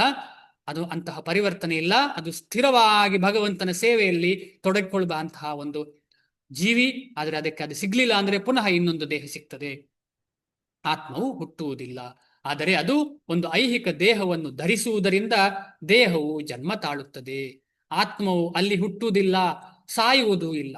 ಹುಟ್ಟಿದುದೆಲ್ಲ ಸಾಯಲೇಬೇಕು, ಆತ್ಮಕ್ಕೆ ಹುಟ್ಟು ಎನ್ನುವುದಿಲ್ಲ. ಆದುದರಿಂದ ಅದಕ್ಕೆ ಭೂತ, ವರ್ತಮಾನ ಮತ್ತು ಭವಿಷ್ಯ ಎಂದಿಲ್ಲ. ಅದು ಪುರಾತನ. ಆತ್ಮವು ನಿತ್ಯವಾದದ್ದು, ಶಾಶ್ವತವಾದದ್ದು ಮತ್ತು ಪುರಾತನವಾದದ್ದು. ಎಂದರೆ ಅದು ಜನ್ಮ ತಾಳಿದುದರ ಕುರುಹು ಚರಿತ್ರೆಯಲ್ಲಿಲ್ಲ. ದೇಹವನ್ನು ಕುರಿತು ನಮ್ಮ ಭಾವನೆಯಿಂದ ನಾವು ಆತ್ಮದ ಹುಟ್ಟಿನ ಚರಿತ್ರೆ ಮೊದಲಾದವನ್ನು ಹುಡುಕುತ್ತೇವೆ. ದೇಹಕ್ಕೆ ಮುಪ್ಪು ಬರುವಂತೆ ಆತ್ಮಕ್ಕೆ ಯಾವಾಗಲೂ ಮುಪ್ಪು ಬರುವುದಿಲ್ಲ. ಆದುದರಿಂದ ಜನರು ಮುದುಕ ಎಂದು ಕರೆಯುವ ಮನುಷ್ಯನು ತನಗೆ ಬಾಲ್ಯದಲ್ಲಿ ಅಥವಾ ಯೌವನದಲ್ಲಿ ಇದ್ದ ಚೇತನವೇ ಈಗಲೂ ಇದೆ ಎಂದುಕೊಳ್ಳುತ್ತಾನೆ. ಯಾರನ್ನಾರು ಮುದುಕ ಅಂತ ಹೇಳಿದ್ರೆ ಅವನಿಗೆ ಇಷ್ಟ ಆಗುದಿಲ್ಲ. ಯಾಕೆಂತಂದ್ರೆ ಆ ಚೇತನಕ್ಕೆ ಮುಪ್ಪೇ ಇಲ್ಲ. ಯಾರನ್ನಾರು ಆಂಟಿ ಅಂತ ಕರೆದ್ರೆ ಅಯ್ಯೋ, ಅಂಕಲ್ ಅಂದ್ರೆ ಅಯ್ಯೋ, ಯಾಕೆ ನನ್ನನ್ನು ಅಂಕಲ್ ಕರೀತಾರೆ ಅಂತ ಅನಿಸ್ತದೆ. ಕೂದೆಲ್ಲ ಬೆಳಗಾಗಿದ್ರು ನನ್ನನ್ನು ಯಾರಾದ್ರೂ ಅಂಕಲ್ ಅಂತ ಕರೆದ್ರೆ ನನಗೆ ತುಂಬಾ ಬೇಜಾರಾಗ್ತದೆ. ಯಾಕೆ ಬೇಜಾರಾಗ್ತದೆ ಅಂತಾರೆ, ಈ ಆತ್ಮಕ್ಕೆ ಅಂಕಲ್ ಆಗ್ಲಿಕ್ಕೆ ರೆಡಿ ಇಲ್ಲ ಆತ್ಮ. ಯಾಕಂದ್ರೆ ಆತ್ಮ ಅಂತ ಹೇಳುವಂಥದ್ದು ಯಾವತ್ತೂ ಅದಕ್ಕೆ ಮುಪ್ಪು ಇಲ್ಲ. ದೇಹದಲ್ಲಿ ಆಗುವ ಬದಲಾವಣೆಗಳಿಂದ ಆತ್ಮದ ಮೇಲೆ ಯಾವ ಪರಿಣಾಮವೂ ಆಗುವುದಿಲ್ಲ. ಇದರಿಂದ ಸೂಕ್ಷ್ಮವಾಗಿ ಗಮನಿಸಿದ್ರೆ ಆತ್ಮಕ್ಕೆ ಯಾವುದೇ ಚೇಂಜಸ್ ಇಲ್ಲ. ಒಂದು ಮರದಂತೆ ಅಥವಾ ಯಾವುದೇ ಐಹಿಕ ವಸ್ತುವಿನಂತೆ ಆತ್ಮವು ಕ್ಷೀಣಿಸುವುದಿಲ್ಲ. ಆತ್ಮಕ್ಕೆ ಉತ್ಪತ್ತಿಗಳು ಇಲ್ಲ. ಆತ್ಮವನ್ನು ತುಂಡು ಮಾಡಿ ಇನ್ನೊಂದು ಆತ್ಮ ಆಗ್ಲಿಕ್ಕೆ ಅಂತ ಇಲ್ಲ, ಭಿನ್ನ ಮಾಡ್ಲಿಕ್ಕೆ ಸಾಧ್ಯವೇ ಇಲ್ಲ. ದೇಹದ ಉತ್ಪತ್ತಿಗಳಾದ ಮಕ್ಕಳು ಪ್ರತ್ಯೇಕವಾದ ಭಿನ್ನವಾದ ಆತ್ಮಗಳೇ. ಅಂದ್ಕೊಳ್ತಾರಲ್ಲೋ, ಈ ಮಗು ನನ್ನದೇ. ಅಲ್ಲ, ಆ ಮಗು ಆತ್ಮ ನನ್ನದೇ ಅಂದ್ರೆ ಆ ದೇಹ ನನ್ನದಿಂದಾಗಿ ಹುಟ್ಟಿದೆ ಅಷ್ಟೇ. ನನ್ನ ದೇಹದ ಒಂದು ಎಕ್ಸ್ಪಾನ್ಷನ್ ಆ ದೇಹ ಅಂತ ಹೇಳ್ಬೋದು ವಿನಃ ಆ ಆತ್ಮ ಎಕ್ಸ್ಪಾನ್ಷನ್ ಅಲ್ಲ ನಂದು. ಶರೀರದ ಕಾರಣದಿಂದಾಗಿ ಅವರು ಒಬ್ಬ ನಿರ್ದಿಷ್ಟ ಮನುಷ್ಯನ ಮಕ್ಕಳಾಗಿ ಕಾಣುತ್ತಾರೆ. ಶರೀರ ಕಾರಣದಿಂದ ಅಂದ್ರೆ ಕರ್ಮದ ಕಾರಣದಿಂದಾಗಿ ಒಬ್ಬ ನಿರ್ದಿಷ್ಟ ಪರ್ಮ್ಯುಟೇಷನ್, ಕಾಂಬಿನೇಷನ್ ಅಂತ ಹೇಳ್ತಾರೆ ಅದಕ್ಕೆ. ಇಲ್ಲಿ ಇವ ಹುಟ್ಟಿದ್ರೆ ಅವನ ಕರ್ಮಕ್ಕೆ ಅನುಗುಣವಾಗಿ ಈ ಒಂದು ವ್ಯಕ್ತಿಯನ್ನು ಅಲ್ಲಿ ಸೇರಿಸ್ತಾರೆ. ಆ ರೀತಿಯಲ್ಲಿ ನಾವು ಜೊತೆ ಆಗ್ತೇವೆ. ನಾವೆಲ್ಲ ಬಂದು ಜೊತೆ ಆಗುದು ಇದೇ ಕಾರಣ, ಭಕ್ತರದ್ದಲ್ಲ. ಭಕ್ತರದ್ದು ಜೊತೆ ಆಗುವ ಕಾರಣ ಏನು? ಭಕ್ತಿ. ಆದರೆ ಬೇರೆಯವರು ಜೊತೆ ಆಗ್ಲಿಕ್ಕೆ ಕಾರಣ ಏನು ಅಂತ ಹೇಳಿದ್ರೆ ಕರ್ಮಕ್ಕೂ ಭಕ್ತಿಗೂ ಅಜಗಜಾಂತರ ವ್ಯತ್ಯಾಸ. ಆದರೆ ಆತ್ಮಕ್ಕೆ ಶಾಖೆಗಳು ಇಲ್ಲ, ಬದಲಾವಣೆಯೂ ಇಲ್ಲ. ಆದುದರಿಂದ ಆತ್ಮವು ದೇಹಕ್ಕೆ ಒದಗುವ 6 ಬದಲಾವಣೆಗಳಿಂದ ಮುಕ್ತವಾಗಿದೆ, ಷಡ್ವಿಕಾರಗಳಿಂದ ಮುಕ್ತವಾಗಿದೆ. ಕಠ ಉಪನಿಷತ್ನಲ್ಲಿ 1.2.18 ಇಂತಹುದೇ ಒಂದು ಭಾಗವನ್ನು ಕಾಣುತ್ತೇವೆ. ಅದು ಹೀಗಿದೆ: ನ ಜಾಯತೆ ಮ್ರಿಯತೆ ವಾ ವಿಪಶ್ಚಿನ್. ಈ ವಿಪಶ್ಚಿನ್ ಇಂಪಾರ್ಟೆಂಟ್. ನಾಯಂ ಕುತಶ್ಚಿನ್ನ ಬಭೂವ ಕಶ್ಚಿ ಅಜೋ ನಿತ್ಯ ಶಾಶ್ವತೋ ಯಂ ಪುರಾಣೋ ನ ಹನ್ಯತೆ ಹನ್ಯಮಾನೇ ಶರೀರೆ. ಮೊದಲನೇ 2 ಲೈನ್ ಮಾತ್ರ ಬೇರೆ, ಇದೆರಡು ಸೇಮ್. ಆಮೇಲೆ ಬರುವ 2 ಲೈನ್ ಸೇಮ್. ಈ ಶ್ಲೋಕದ ಅರ್ಥ ಮತ್ತು ತಾತ್ಪರ್ಯಗಳು ಭಗವದ್ಗೀತೆಯ ಈ ಶ್ಲೋಕದ ಅರ್ಥ ಮತ್ತು ತಾತ್ಪರ್ಯಗಳೇ. ಆದರೆ ಈ ಶ್ಲೋಕದಲ್ಲಿ ಒಂದು ವಿಶೇಷ ಶಬ್ದವಿದೆ, ವಿಪಶ್ಚಿತ್. ಹೀಗೆಂದರೆ ವಿದ್ವತ್ ಪೂರ್ಣವಾದ ಅಥವಾ ತಿಳಿವಳಿಕೆಯುಳ್ಳ ಎಂದರ್ಥ. ಅಂದ್ರೆ ಆತ್ಮವು ತಿಳುವಳಿಕೆಯುಳ್ಳ, ಸ್ವಯಂ ಜ್ಞಾನ ಇರುವಂತಹ ಒಂದು ಶಕ್ತಿ ಇರುವಂತಹ ಆತ್ಮ. ದೇಹಕ್ಕೆ ಜ್ಞಾನವಿಲ್ಲ, ಆತ್ಮಕ್ಕೆ ವಿದ್ವತ್ತು ಇದೆ, ಜ್ಞಾನ ಇದೆ. ಆತ್ಮವು ವಿದ್ಯೆಯಿಂದ ತುಂಬಿರುತ್ತದೆ ಅಥವಾ ಸದಾ ಪ್ರಜ್ಞೆಯಿಂದ ತುಂಬಿರುತ್ತದೆ. ಆದರೆ ಈ ಕರ್ಮಾದಿ ಬಂಧದಿಂದ ಅದು ವಿದ್ಯೆ ಇಲ್ಲದ ಹಾಗೆ ಕವರ್ ಮಾಡ್ತದೆ. ಆದುದರಿಂದ ಪ್ರಜ್ಞೆಯು ಆತ್ಮದ ಲಕ್ಷಣ. ಆತ್ಮದ ಲಕ್ಷಣ ಏನು ಅಂತ ಹೇಳಿದ್ರೆ, symptom of soul is consciousness. Consciousness, ಪ್ರಜ್ಞೆಯು ಆತ್ಮದ ಲಕ್ಷಣ. ನಮಗೆ ಏನಾದ್ರೂ ಕೃಷ್ಣ ಪ್ರಜ್ಞೆ ಉಂಟು ಅಂತ ಹೇಳಿದ್ರೆ ಅದು ಆತ್ಮದ ಲಕ್ಷಣ. ಅದು ಆತ್ಮವು ಹೃದಯದಲ್ಲಿ ನೆಲೆಸಿರುತ್ತದೆ. ಅದನ್ನು ಅಲ್ಲಿ ಕಾಣಲಾಗದಿದ್ದರೂ ನಾವು ಆತ್ಮದ ಇರುವನ್ನು ಪ್ರಜ್ಞೆಯ ಇರುವಿನಿಂದಲೇ ಅರ್ಥ ಮಾಡಿಕೊಳ್ಳಬಹುದು. ಕೆಲವೊಮ್ಮೆ ನಾವು ಮೋಡಗಳಿಂದ ಅಥವಾ ಬೇರಾವುದೋ ಕಾರಣದಿಂದ ಆಕಾಶದಲ್ಲಿ ಸೂರ್ಯನನ್ನು ಕಾಣಲಾಗುವುದಿಲ್ಲ, ಆದರೆ ಸೂರ್ಯನ ಪ್ರಕಾಶವು ಸದಾ ಇದ್ದೇ ಇರುತ್ತದೆ. ದಯವಿಟ್ಟು ಚೆನ್ನಾಗಿ ಕೇಳಿ. ಆದುದರಿಂದ ಹಗಲು ಎಂದು ನಾವು ನಂಬುತ್ತೇವೆ. ಸೂರ್ಯ ಕಾಣ್ತಾ ಇಲ್ಲ ಮೋಡದಿಂದಾಗಿ, ಆದರೆ ಎಲ್ಲ ಬೆಳಗ್ತಾ ಉಂಟು, ಅಂದ್ರೆ ಸೂರ್ಯ ಇದ್ದಾನೆ ಅಂತ ನಮಗೆ ಗೊತ್ತಾಗ್ತದೆ. ಯಾಕೆ ಗೊತ್ತಾಗ್ತದೆ? ಆ ಬೆಳಕಿನಿಂದಾಗಿ. ಉಷಕಾಲದಲ್ಲಿ ಆಕಾಶದಲ್ಲಿ, ಅಂದ್ರೆ ಬೆಳಗಿನ ಕಾಲದಲ್ಲಿ ಆಕಾಶದಲ್ಲಿ ಸ್ವಲ್ಪ ಬೆಳಕನ್ನು ಕಾಣುತ್ತಲೇ ಸೂರ್ಯನು ಆಕಾಶದಲ್ಲಿದ್ದಾನೆ ಎಂದು ನಮಗೆ ಅರ್ಥವಾಗುತ್ತದೆ. ಹಾಗೆಯೇ ಮನುಷ್ಯನಾಗಲಿ ಬೆಳಿಗ್ಗೆ ಅಥವಾ ಸಾಯಂಕಾಲ ಸೂರ್ಯ ಹುಟ್ಟುದಲ್ಲ, ಸೂರ್ಯ ಮೇಲೆ ಬರುವುದು ಮತ್ತು ಕೆಳಗೆ ಹೋಗುವ ಸಮಯದಲ್ಲಿ ನಾವು ಸೂರ್ಯ ಬರ್ತಾ ಇದ್ದಾನೆ, ಹೋಗ್ತಾ ಇದ್ದಾನೆ ಅಂತ ಹೇಳಿ ಅರ್ಥ ಆಗ್ತದೆ ಬೆಳಕಿನಿಂದಾಗಲಿ. ಬೆಳಕು ಕಮ್ಮಿ ಕಮ್ಮಿ ಕಮ್ಮಿ ಕಮ್ಮಿ ಆಗ್ತಾ ಇರುವಾಗ ಸೂರ್ಯ ಹೋಗ್ತಿದ್ದಾನೆ ಅಂತ. ಹಾಗೆ ಮನುಷ್ಯನಾಗಲಿ ಪ್ರಾಣಿ ಆಗಲಿ ಎಲ್ಲ ದೇಹಗಳಲ್ಲಿ ಸ್ವಲ್ಪ ಮಟ್ಟಿಗಾದರೂ ಪ್ರಜ್ಞೆ ಇರುವುದರಿಂದ ನಾವು ಆತ್ಮದ ಇರವನ್ನು ಅರ್ಥ ಮಾಡಿಕೊಳ್ಳುತ್ತೇವೆ. ಆದರೆ ಆತ್ಮದ ಈ ಪ್ರಜ್ಞೆಯು ಪರಮೋನ್ನತ ಪ್ರಜ್ಞೆಯಿಂದ ಭಿನ್ನವಾದದ್ದು, ಭಗವಂತನ ಪ್ರಜ್ಞೆಯಿಂದ ಭಿನ್ನವಾದದ್ದು. ಏಕೆಂದರೆ ಪರಮ ಪ್ರಜ್ಞೆಯು ಸರ್ವಜ್ಞವಾದದು, ಭಗವಂತನ ಪ್ರಜ್ಞೆಯು ಸರ್ವಜ್ಞವಾದುದು, ನಾವಲ್ಲ. ಭೂತ, ವರ್ತಮಾನ ಮತ್ತು ಭವಿಷ್ಯಗಳನ್ನು ಒಳಗೊಂಡದ್ದು. ಜೀವಿಯ ಪ್ರಜ್ಞೆಯು ಮರೆವಿಗೆ ಒಳಗಾಗುವುದುಂಟು. ಜೀವಿಯ ಪ್ರಜ್ಞೆಯು ಮರೆವಿಗೆ ಒಳಗಾಗುವುದುಂಟು. ಅದು ನಿಜವಾದ ಸ್ವರೂಪವನ್ನು ಮರೆತಾಗ ಕೃಷ್ಣನ ಶ್ರೇಷ್ಠ ಉಪದೇಶದಿಂದ ವಿದ್ಯೆಯನ್ನು, ಜ್ಞಾನವನ್ನು ಪಡೆದುಕೊಳ್ಳುತ್ತದೆ. ಆದರೆ ಕೃಷ್ಣನು ಮರೆವಿಗೆ ಒಳಗಾಗುವ ಆತ್ಮನಲ್ಲ. ಹಾಗಿದ್ದರೆ ಭಗವದ್ಗೀತೆಯಲ್ಲಿ ಕೃಷ್ಣನು ಮಾಡಿದ ಉಪದೇಶವು ವ್ಯರ್ಥವಾಗುತ್ತಿತ್ತು. ನಮ್ಮ ಹಾಗೆ ಭಗವಂತನಿಗೂ ಮರೆ ಉಂಟು ಅಂತ ಹೇಳಿದ್ರೆ ಇಷ್ಟೆಲ್ಲ ಕೊಟ್ಟದೆಲ್ಲ ವ್ಯರ್ಥ ಆಗ್ತಿತ್ತು. ಆತ್ಮಗಳಲ್ಲಿ ಎರಡು ಬಗೆ, ಅಣು ಆತ್ಮ ಅಥವಾ ಸೂಕ್ಷ್ಮ ಆತ್ಮ ಮತ್ತು ವಿಭು ಆತ್ಮ. ಇದು ವಿಭು ಅಂದ್ರೆ ಭಗವಂತ, ಅಣು ಅಂದ್ರೆ ನಾವು. ಇದು ಕಠೋಪನಿಷತ್ತಿನಲ್ಲಿ 1:2:20 ಈ ರೀತಿ ದೃಢಪಡಿಸುತ್ತದೆ. ಅಣೋರಣೀಯಾನ್ ಮಹತೋ ಮಹೀಯಾನ್ ಆತ್ಮಸ್ಯ ಜಂತೋರ್ನಿಹಿತೋ ಗುಹಾಯಾಮ್ ತಮಕ್ರತು ಪಶ್ಯತಿ ವೀತ ಶೋಕೋ ಧಾತು ಪ್ರಸಾದಾನ್ ಮಹಿಮಾನಮಾತ್ಮನಃ. ಜೀವಾತ್ಮವು ಜೀವಿಯ ದೇಹವೆಂಬ ಒಂದೇ ವೃಕ್ಷದ ಮೇಲೆ ಒಂದೇ ಹೃದಯದಲ್ಲಿ ನೆಲೆಸಿವೆ.